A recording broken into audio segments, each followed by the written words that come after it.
Welcome to this Fixit channel, and of course this is a little update to the Patch Tuesday updates that were issued yesterday, September 11th.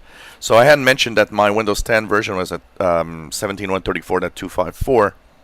It's actually 17.134.285. For some reason, one of the cumulative updates didn't appear yesterday for me.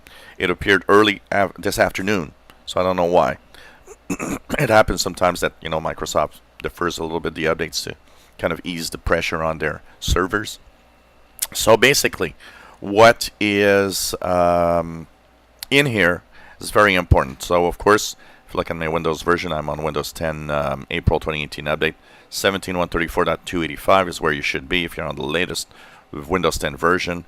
And you had 4 updates. You had a cumulative update for Windows 10. You had a update for Windows 10. You had a Flash Player update and another cumulative update. So kind of interesting to see how they've pushed all of this. Now, this fixes 61 security flaws. It's very important to update.